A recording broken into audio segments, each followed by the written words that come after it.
Should I start us off, or would you like to? That sounds great. It sounds super. It's not like I'm gonna leave this in when I edit it. What if you do, though? I don't know. A lot of times you leave in The world will explode. I don't know. Welcome to the Chaffin Church podcast. My name is Ryan Thompson, and as not always, I am joined by Pastor Martin Holman. He was not here. Well, I didn't record here last week either, but neither of us were here specifically last week for our podcast episode. I recorded one. You can go and listen to it. I think it is. How would you rate it? I think it is among the most academic podcasts we've had. But I would say. Yeah. So if you're into that kind of thing, go check it out. Yeah. But also, if you're into eschatology, I wouldn't say if you are into conservative eschatology. Conservative eschatology. You probably should stay away from last week's episode. Well, I'll say this. If you're into conservative eschatology and you want to remain into conservative eschatology, yes, you probably should. Or if you don't want to be mad at me, one of the two, don't listen to that episode. Yeah. But I noticed on the YouTube channel there was a very positive comment from a listener. Yeah. Oh. And talked about how you really helped with the conversation, and so in that particular... Was that person you, Marty? Absolutely not. It was riddled with things I've written down. We'll talk about that later. No, it wasn't me. But it must have been hard. I mean, I've never done the podcast myself. And so you're basically like talking. Oh, that's right, because the week I wasn't there, you had a guest. Yeah, I mean, we've pretty much built it now on guests or you and I. That's right. You know, I assumed on last week's episode that it was only my first solo episode. In reality, it was actually Chaffin Church Podcast's first solo episode. And by the way, I loved your comment on that it's now able to drink, or it's 21 years old, 21 episodes, and this is the 22nd, so we're moving on to bigger and better things. And now, our metabolisms are starting to slow down. We're 22. We're just getting out of college. The real world is finally starting to hit us, and quite sad, really. We're starting to gain weight, and it's really just sad. It's really sad. Are you literally talking about me right now? No. When I turned 22, I grew up super scrawny, and that's when my metabolism all of a sudden started to slow down, and I used to be able to eat whatever I wanted to, and I couldn't gain weight, and then all of a sudden I turned 22, and then I started just ballooning out. You have to adjust your eating habits or your exercise habits hardcore at 22. Honestly, it really took me until like last year to really start to adjust. So, and sometimes I'm still trying to adjust. And I'm also talking quietly because I don't want my voice to pierce.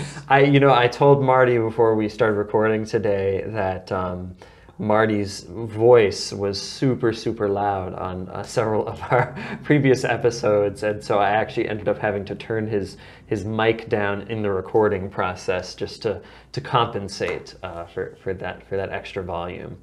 But we love how excited you get. It's Buddy the Elf. It's Buddy the Elf. Buddy the Elf, which we actually just saw a movie. Really? Well, with you. I saw it with you. Oh, yeah. Okay. Who was very similar in nature to Buddy the Elf. You know what? I I'm thinking about it now, and he was very It was a movie similar. Filmed in Worcester, and it was Ryan Reynolds, and he played a guy. It was called Free Guy. Actually, Ray Rogers is literally watching it. He's in the theater watching this movie now because he texted me a line in it. And I'm like, why is he... I've heard that line before on Sunday, or on Tuesday. Don't just have a good day. Have a great day. That's right. And anyways, so where was I? Oh, I said that because of that particular Buddy the Elf character. Also, to put another connection, Ryan Reynolds and Will Ferrell either have already or will be making a movie. I think they probably already have. I think it was earlier this summer. Making a movie called Scrooged in the Memorial Auditorium in Worcester. It's a retake of The Christmas Carol. And both of those two will be a part of that movie. Really? In an epic Buddy the Elf type festival. Wow. I'm surprised they didn't invite me. You are kind of like the Christmas guy. And I'm right up there in terms of humor with Ryan Reynolds and Will Ferrell. You are. We would have had a great time Right together. Guys, next time, give me a call. Give him a call. So our topic today is we decided we're going to talk about what's wrong with the church. Next week we'll talk about what's right with the church. And by the church, we mean the church as a whole, but we can feel free to be critical of our own church as we kind of talk through becoming a better church, a church that is going after the mission and vision that Christ gave us some time ago, about 2,000 years ago. But before we do that, we've already done a few minutes here, but I thought, well, one of the things that's wrong with the church is the summer. Like, how do we get rid of the summer? Like, you know what I mean? I mean, people take vacations. Have you taken a vacation this summer? No.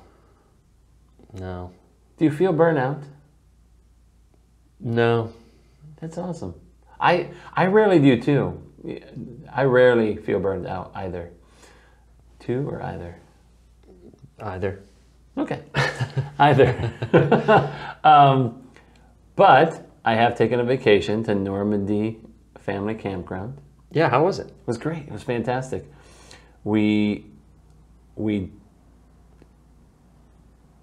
Carrie first told me that we would be going on vacation in Foxborough, Massachusetts, I confessed to being slightly perturbed. What good can come from Foxborough, Massachusetts? I believe many have said. I think that was in scripture too. And but it was a fantastic, fantastic time. The entire family loved it, and I highly recommend it. Normandy Family Campground. And I'm not a big camper. We actually went glamping. It was a cabin, and it was pretty awesome. Nice. Yeah. And you haven't. I mean, you can't come back and talk about vacation. You haven't taken any. You know what? I have not taken a vacation in. Let me think when the last time. I want to say it was 9 years ago. Was the last time I took a vacation. Do you think it's because in some ways your life feels like a vacation? We're going to go with that. Other than all the other sad things that we could say, right? I mean, honestly, I think it comes down to, well, this year I wanted to take a vacation because this is actually the first year since my early 20s that I have been financially healthy enough to actually take one. Okay. But unfortunately, there was a work snafu about towards the end of 2020, and my work was going through layoffs. I was going to be laid off. I ended up not being laid off, which was awesome. Yeah. But they ended up taking all of my vacation time, and they took it and they turned it into money. Like dollars, Okay. And they gave me that money, which made me very happy. Yeah. But what didn't make me happy was that the fact that at the very last minute, they said, oh, you're actually not going to be laid off. But they still did the whole vacation into money thing. So I lost all of my vacation time that I had accrued over 3 years. And I said, okay, can I just give you this money back and you can turn it back into vacation? They're like, no, it's too late. So I've been sort of off balance ever since then, Wow. And at the same time, they went from having vacation and sick time and whatever, and now it's all just one lump sum, paid time off, PTO. Okay. So so that you still have the same amount of time off, but there's no distinction between the categories or anything. Yeah. And so it's just really hard to like calculate, wait, so I took a sick day there, I took a vacation there, I don't really know. Wow. Yeah. Yeah, so I'm just slowly trying to accrue my time. So maybe sometime this winter I'll be able to take a vacation somewhere. But I'm still hoping. Here's hoping. Yeah. Okay. Well, let's go into some Chaffin good news. Yeah. There's some good things here. First of all, Christine Flood, do we have like a clerk or something? Yes. Our clerk here at Chaffin Church. Yeah, financial. I believe the term is financial clerk. Yeah. Financial clerk. And she is part of the leadership team. She had a baby. Sophia Flood was born on August 24th and is 7 pounds, 3.6 ounces. I often laugh at that. People ask me, well, how big were your babies? And I said, I don't know. I don't know. Like that's not something that I really care about. Like I thought you were going to say because your babies are either really small or really big, but then you say you don't know. That wasn't what I was expecting. I kind of know. There. I kind of know, but it's like I kind of really don't. I don't know the important. I think the thing is the babies are the babies healthy? Right. Like right. And apparently this is great. Sophia is very healthy, and so congratulations. So when somebody comes to you and says, "How much did your babies weigh?"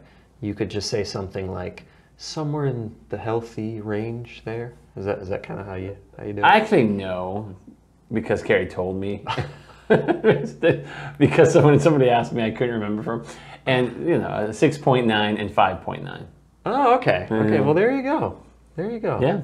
So I know now, but you didn't. But I didn't for a while, sometime. And then for a happy birthday, Lonnie Snell. Lonnie Snell. That's a name. Snell. We haven't heard that name. Well, you've heard it, I'm assuming, but I have not heard that name since 2020 when Lonnie was a guest. He spoke at one of our online services. Oh, yeah. Yeah. And then he spoke at the Aware conference as well. Oh, I didn't even know that. You didn't know? No, that's cool. You should have gone. I should have. There you go. I think I didn't know he was going to speak until later, or else I would have used that as a tactic to get you to go. And, well, there was the whole vacation time thing. Actually, that was the reason I gave you. Oh, yes. You didn't have vacation time. That was a callback if you're into comedy. And so that's our good news for today. Going into a conversation, what is wrong with the church? This morning, I was accosted with a text message from my cousin. My cousin is about 2 years younger than me. He has a big burly beard, even bigger and burlier than mine, which I don't think mine is really. Was this your cousin who also spoke last year at one of our services? The same day, actually, as Lonnie. Yeah, we had the two interviews. Yeah. There you go. And anyways, I'm not going to get into the details, but because it's so fresh, but he was fired from a mega church in the middle part of America. And he was fired for doing something completely legal. However, in Christian circles, and I'll get into detail, and in Christian circles, however, it's not necessarily looked at or viewed upon positively. And so, but there's nothing in the contract or anything that prohibits this. It's just, it's not looked at positively, and so he was fired. And I mean, we're at a point now where massively, in waves now, people are leaving the church. I mean, it's just monstrous. And obviously we've even had people leave here. Yeah, we don't have that many people, but every church has people leave. But the church as a whole, and so we wanted to ask the question: what is wrong with the church? And really have a frank conversation on this. Maybe feel free to send us a comment or share a little bit about your thoughts on this as we talk about this. But Ryan, in your opinion, what is wrong with the church? I mean, that's a really big question. I mean, I did warn you about this. You did. Yeah. Well, I mean, you could go about this a couple different ways. I mean, first of all, you could look at specific instances of things that the church has just completely mishandled and gotten, like, I believe, wrong, right? Like, let's take something that's not even relatively recent. The Crusades, for instance. Okay. So we say, okay, oh, well, the Holy Land is in the hands of these other people. We can't let that happen. Right. You know, so we're going to go over there and we're going to kill them. And then, you know, at the end of the First Crusade, some of us are going to eat some of the flesh of the fallen enemies. Real story, by the way. That literally happened. You can look it up. And then when it's all over, we are never going to apologize for it. How about that?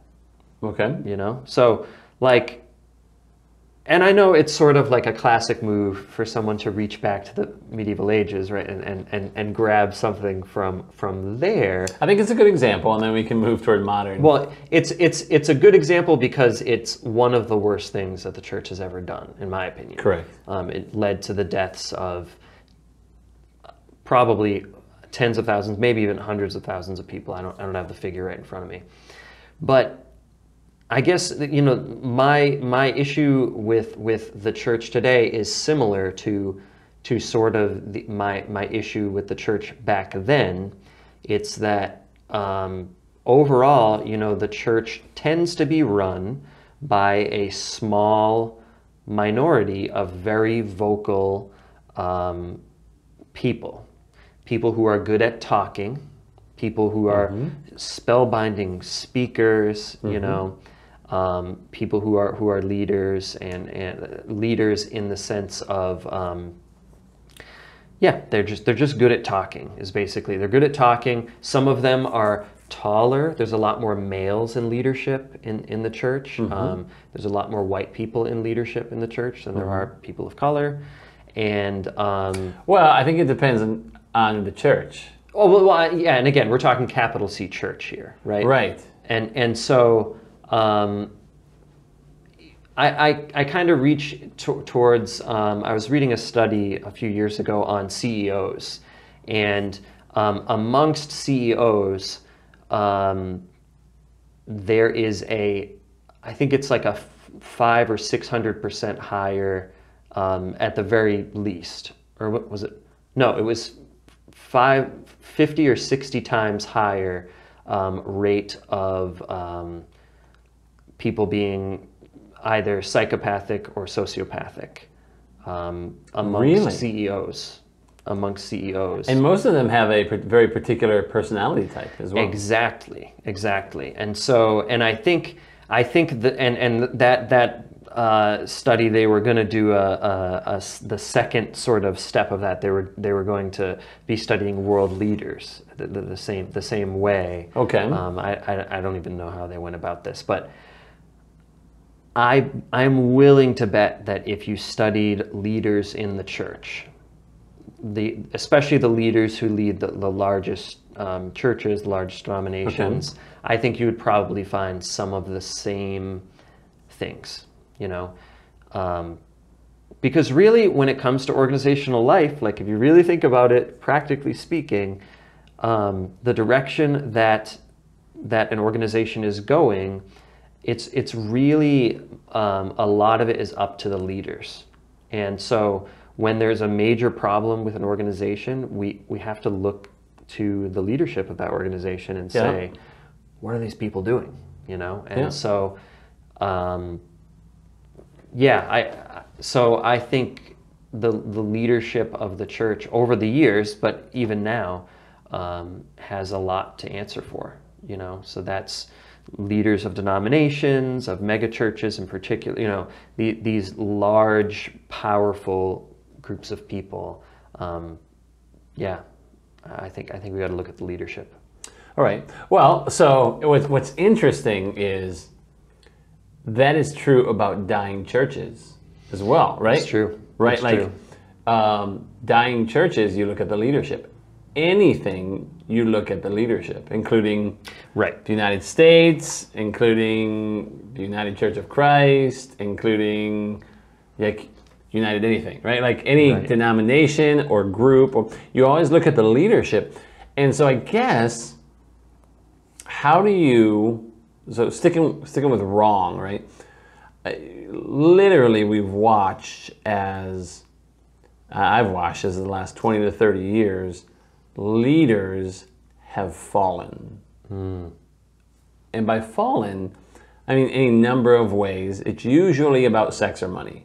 Yep. And so, they speak out. They have a pulpit, right? And when you have a pulpit or a platform, you automatically have some authority when people are following along. And I guess one question I would have is, because any group, right? Because any group or organization or denomination, because it's about leadership, then the problem is not that it has leadership, right? The problem is the kind of Absolutely leadership. not what I'm saying. Exactly. Exactly. Okay. Yeah. So you are saying then that the kind of leadership, specifically of large, let's say evangelical churches, has tended to be white men. Apparently they're tall. It's a thing. It's a thing. Well, I don't know, but because here's the thing. Short ones tend to have Napoleon complexes, right? I mean, well, Napoleon wasn't actually short as a historical fact, but we'll let that slide. But yeah, I mean, what was he? He was average. He was actually average height. It was actually his enemies in the British Empire that made up this story that he was a very small man. Honestly, because they were afraid of him, and they should have been. Because, well, maybe he was shorter than them, or maybe, yeah, for sure. But no, that's a good summary. Yeah. Okay. For sure. So, okay, I remember stories. This is it. So I came around I was born in 1975. I remember stories in the 70s and 80s of churches that were destroyed and split and beat up because, how it is, it was in my background, because deacons and the leadership boards basically destroyed the pastors. Oh, I totally believe that happened. Right. So all of a sudden there was this turn, and I was even a part of this turn in some ways. I came into this turn, I should say, where a lot of pastors, specifically ones who started their own churches and who went on to do big things, right? They decided to keep their leadership teams. I don't want to say yes people, but yes. I wouldn't call them deacons, right? I wouldn't call them a board or a leadership team. They were kind of the staff. I mean, that's what many churches do. I know. Well, we've talked a little bit about Next Level. I think there are some other churches that do that as well. Probably most. I was going to plant a church with someone who I was very close to, and that person wanted the pastor to be in the church governance, the pastor to be like the top of the food chain. Okay. And the board or elders or whatever you want to call it were underneath the pastor. Okay. Yeah. So I've seen that, yeah, for sure. But I've also seen, like what you're talking about, boards, you get maybe like a business leader from the community as like the head of the board. Yeah. And there's like this epic power struggle between,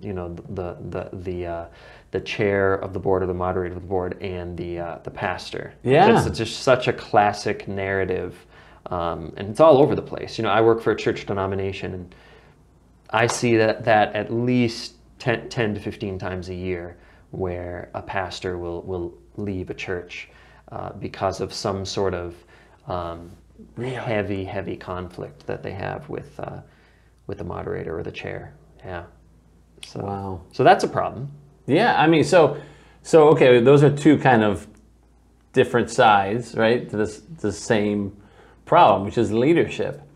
And I guess then, what is, well, we don't, so I guess I want to stick to, here's another problem. We'll keep bringing problems and then talk through maybe some of those problems later, but here's another problem. My problem with my cousin, right? And then my problem, even in some background that I had, is that when a church gets big and when there's like a top and a hierarchy, and no leadership over that particular guy or those few guys, right? When that happens, the staff is basically walked on.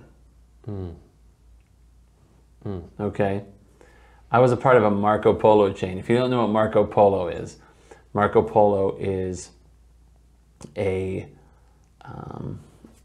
it's a video messaging service. And you jump on it, Marco Polo. It's named that way because when you start using it, you lose your life to it, and you have to Marco Polo your way back to your life. You have to find your way back. Oh, and so, anyways, there were 15 people on this thread, basically bearing their souls. All of them were on staff with me, and they either left a couple months before I did or a couple months after I did. And there were 15 people, and it was astounding to hear the stories, most of them worse than my story, because they had been walked on, they had been used, they had given 70, 80 hours a week for minimal pay, and been told, you are not going to get this at any other church. God is using this place, and he's just not working like it's not working like this everywhere. Like, this is not normal. That was a big phrase. This is not normal. Yeah. And all these people were just literally this. If you go on the Glassdoor, and this is, if you go to a big church, I actually recommend this. Go to their Glassdoor page and look how they treat their staff members. Yeah, if you're an attendee at one of these churches and you're like, oh, I'm so fed by the pastor, and I love their worship music, go ahead, go on Glassdoor, take a look and see. Now, some churches may not have any reviews from previous employees, but that's true. But chances are, at bigger churches that have lots of employees, someone will have reviewed their experience working there. And you need to know that, like, if the church you're working at is a product of an abusive work environment, like that's an important thing. We have the luxury in this country, and I'm sure we'll get into this more later, but we have the luxury, and it is a luxury in this country, to look for churches. Like when we move to a new town, or we find that a certain environment is not life-giving to us, we can simply hop in our car and drive for another minute or two or 5 minutes or however far it is, and we can be at another church that could potentially be life-giving to us. And no one else in history has had this privilege up until the last couple decades, but we have it, right? Yeah. And that's a great, like, go on Glassdoor, take a look. Don't just, a lot of people don't even read the website, read the theology. First of all, I would encourage you to do that. Read the theology of the churches that you're going to. Hopefully, one thing you've learned on this podcast is that boring theology stuff it actually matters. Yeah. Like it matters a lot. But yeah, the Glassdoor thing. Wow, that's a really epic thought. I didn't even think about that. I think it's important because I looked at, one church that I highly respect. I actually won't, well, I will say it. I will say it. Life Church. Okay. Okay. Yep. They had a ton because they have a big, they have a lot of staff. Hundreds of employees. Hundreds of employees. They actually had fewer disgruntled employees than the church that I used to work at, which had 30 employees at its max. And so, I mean, that was, once again, some of them are still bad, right? Right. But for people to treat their employees like garbage, and not treat them like family. I mean, part of the issue is hero worship, right? In the church, we've done this. And honestly, the only people we should be worshiping other than Jesus is DC Talk, in my opinion. No, you don't agree? Okay. Maybe not even DC Talk. But hero worship is another thing. And many pastors want to be worshipped. I mean, they might not say that. Well, and a lot of that could come from the corporate world. I'm looking at this Google, this is a statistic from Business Insider right here.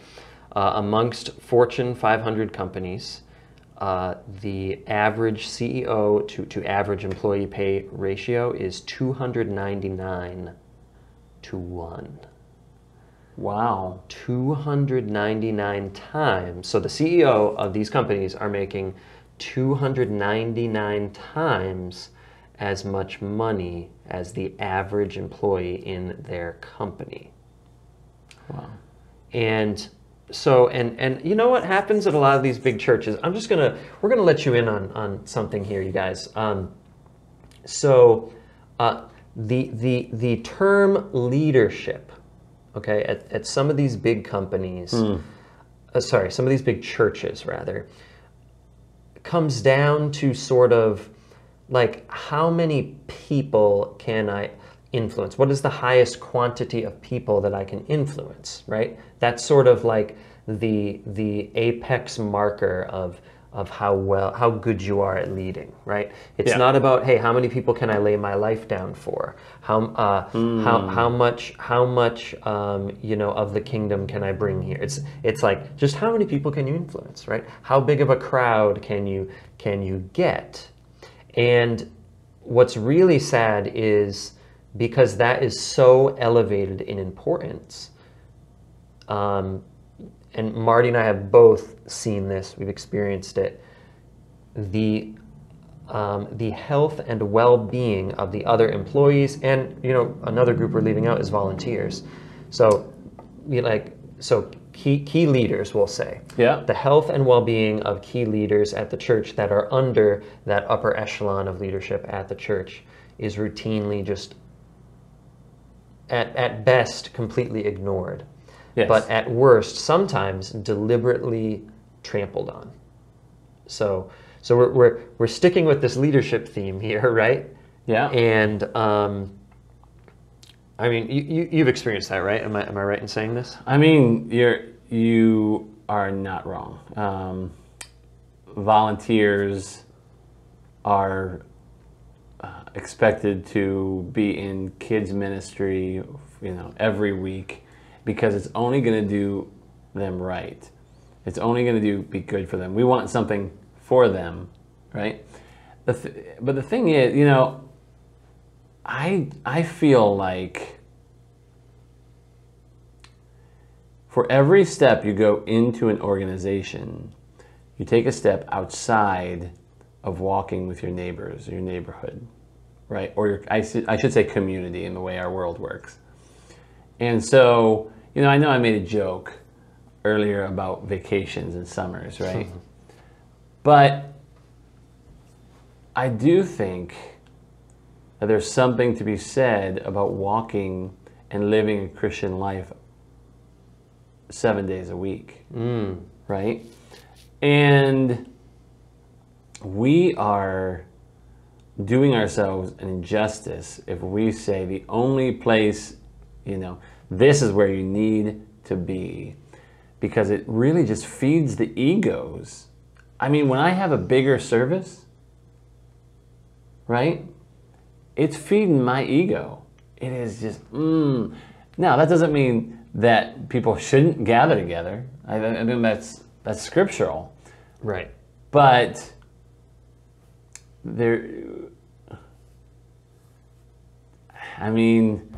we have to be careful about this, because we know that a fed ego in a male who looks a lot like me, or a female who doesn't look like anybody, a fed ego. The thing is, men are accustomed, or men are particularly susceptible to egos. They are trained and given the ego training from early on. When we talk about competition, I do it with my son, right? My son is way more competitive than my daughter, even right now, and that's okay with me, right? And so we live in a society, whether right or wrong, right, where we're feeding the ego of men, boys who turn to men, and then a lot of that turns into the church. We ask what's wrong with the church. A whole bunch of horrible egos. And that's true even if the opposite, right? If the leadership team breaks down and destroys a pastor. Right. Right? And that's why a healthy leadership team connecting and overseeing a healthy pastor is super, super, super important. And you know what? Let's start to connect this to our church here. That hasn't always been the case at our church, correct? Oh, I don't even know what to tell you. Like it's been horrible. And like, we are not for going, me. We not are even not for me. going to name names or anything, Correct, right? But I think it's plain as day to a lot of people. Yeah, this church had a lot of problems, and you know what? And we got a YouTube comment. We talked about this on the podcast, but we got a YouTube comment a while back that was saying we're making light about this stuff. Well, you know what? In this episode, we're not. We're not making light about it. It's not funny. It's not funny at all. We make light about stuff in general.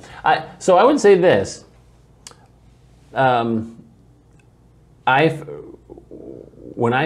went to my first interview with the search committee, I asked them straight up, why do you teach, or why do you treat your pastors like garbage? And that was a quote. That's a quote. And most of them had, felt really bad about that, and said, there are some good reasons at times, and blah blah blah blah. Yes, good reasons to treat someone like garbage. Somebody actually said because they treat the bylaws like suggestions. Ooh. Which I thought was a decent answer, except then I read the bylaws and realized they all were treating them like suggestions. Like nobody was going to the bylaws. And so, at that point, it's whoever barks the loudest, and whoever carries the loudest hammer, the biggest hammer. Right. And so, where was I going with that? So then the second thing is there was an outgoing secretary who was here. She didn't hate me. Apparently, she got another job like right as I was coming in, and I didn't even really know her. But she was leaving, and so I asked her, "What do you think the problem here was?" And her answer was, "The problem is leadership." And so that is typically the thing that's wrong, but it's not just that. It's not a strong leadership thing. Right. It's not like, oh, we need, a strong man leader to come in and flex his muscles and just change I believe I've heard it said before, drain the swamp, right? We do not. That's not necessarily the option here. But I'm going to deflect this question back to you. Okay. So in a world where secular CEOs, their pay is on the rise, let's say 940% since 1978. Typical worker compensation has risen 12% since that time, Okay. right? And the way that they treat them is roughly on par. And then the church is kind of on a parallel path here in some ways, right? And not necessarily with the pay thing exactly, right? Although I'm sure in some churches that is a big problem. Yeah, probably. So, and in the same world that, the crusades can happen and the church never apologizes, even to this day, right? Yep. How do we how do we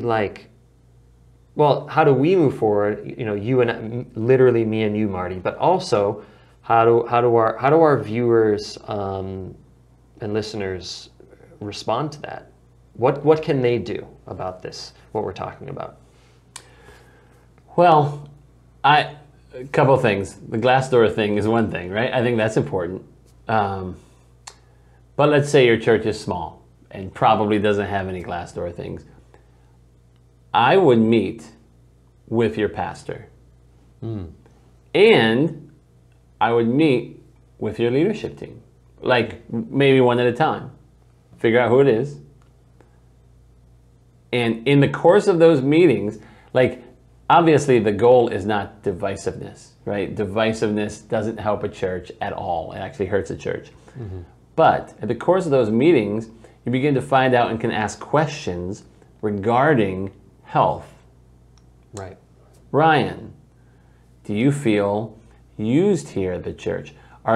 Does the leadership team and does Marty, do their best to help you and to protect you from going overboard on whatever you could be going overboard on and working? Mm-hmm. Listen, do we kill our nursery workers? Are they in there every week, and do we ignore their spiritual, are we not breathing life into them spiritually?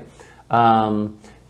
Some people like to do things every week. Ray Rogers, bless his soul, right? He wants to be playing bass every single week. God bless him when we ever find another bassist, because he's going to be so sad about those 2 weeks. Can I just say, when I was at fellowship with Ray, and I was kind of directing the Sunday morning worship there at the time, and I went to Ray and I'm like, Ray, it's been a couple months since you took a week off. Why don't you take a week off? And he was like, oh no, did I do something wrong? He was really concerned, because he loves it so much. And, it's life-giving, but you're right. I mean, there's a balance there when, you got to figure out when is this taking advantage, and when do you need to tell someone, even if it is life-giving work, it's still work. You got to take a week off, Yeah, I mean, right now I run the nursery scheduling. Right. Okay. And I brought in 5 people to teach in that environment. And 2 of them, so I was like, oh, sweet. Once every 5 weeks, that's fantastic. But then 2 of them dropped out for a short time, for a couple months. Well, that gives me 3. So now I have an issue, right? And we have a small church, right? Right. And my issue is I don't want to, I want them to be in there once a month and then to be able to sit. And I don't want to say to them, listen, you can push through. And however, I have gone to them and said, right now, for a short time, it's once every 3 weeks, if that's okay. If that's not okay, let me know. And I'll just do once a month, as I promised. And so they've been very good about telling me when they need off, and we've kind of worked through that and around that. And so a lot of it is about communication. I think, if you can't meet with your pastor or your leadership team, find a new church stat. Just being honest. I'm not saying you have to take all their time every week. I'm talking about one meeting. Right. And and to be fair, your pastor can mean a different depending on the size of the church, right? If you go to a church that has 3,000 people, Yep. your pastor might be a campus pastor, or may even be some sort of life group pastor, leader, or your worship leader is you sort of see them as your direct line of communication to the staff and the leadership there, right? Yeah. So that's definitely fair. But really, like I think, like right on with what Marty was saying, like if you get the feeling that this is a 299-to-1 leader, right? Yeah. Okay. Yeah.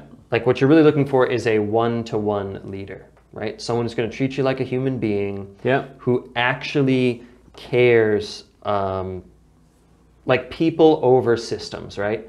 People over progress, people over everything, right? Like caring for others and everything. Like really, it just comes back to justice, right? Like, are these people actually doing justice?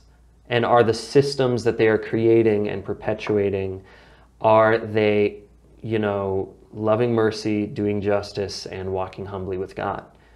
Because any leader who does not fall into those three things well, right? Like they're probably not doing a very good job of leading in a church organization, Well, and the walk humbly with God thing is a big one too, Right.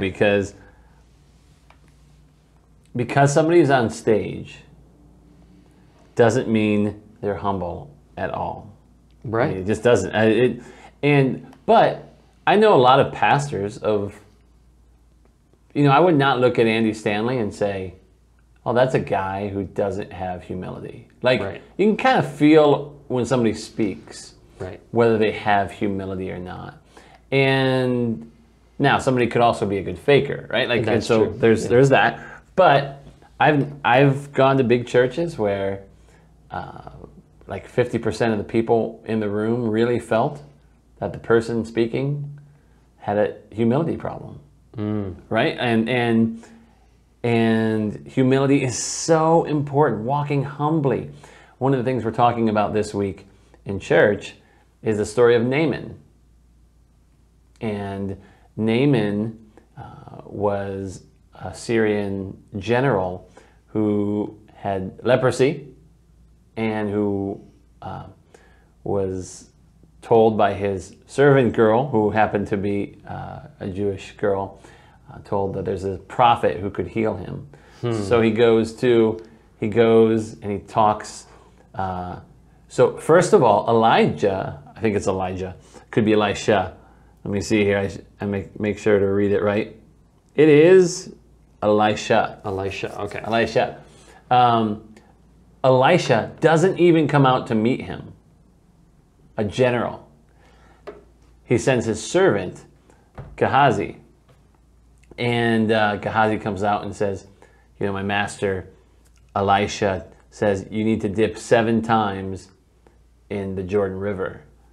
And this guy, all he needs to do to be healed, Scripture says, is he just needs to dip. And he's like, no, whoa. I'm a general. I am a serious guy. Like, I am the guy. And he would not dip. And the thing that changed his mind was somebody said, if he had asked you to do something hard, you would have done it. But he asked you to do something easy. Something that you look at as beneath you. And this is the idea of humility. What do you look at as beneath you? Do you look at serving others in some ways as beneath you? And maybe this is what's really wrong with the American church, is that the church as a whole has a real issue with humility. Maybe many of them like to do justice. Maybe they love mercy. But I'm wondering if, when it comes down to it, we have a real humility problem. Because let me say this. A humble person would never accept 299 times the salary of the average worker at their company. They would never do that. And they would say, no, you're either going to pay me less or you're going to find someone else because I am not, no, you know. That's a great point. Yeah.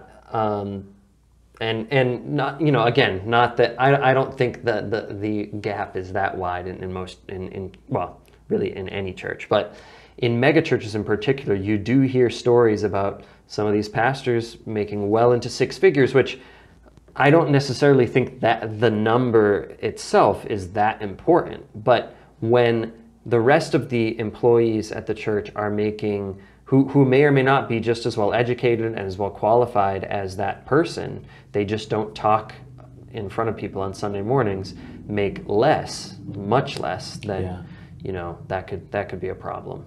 So,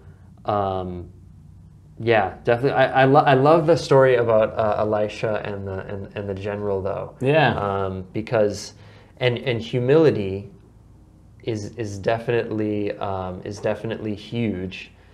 And I think, you know, humility and the justice piece of Micah 6:8, they really they tie in so closely with one another, right? Yeah. Oh, absolutely. Because you really can't be just without being humble. Right. Is what I'm starting to see in this life. It's a big thing. And so that's who we're going to be. And honestly, so next week we're going to talk about what's right with the church. But as Chaffin, our direction is going to be, and we're going to start and finish this journey by being a church and having a leadership that walks humbly with our God. And so that means that we're going to be very careful about the way that we talk to one another, the way that our leadership teams connect with our pastor connects with our leadership teams, and that we can be a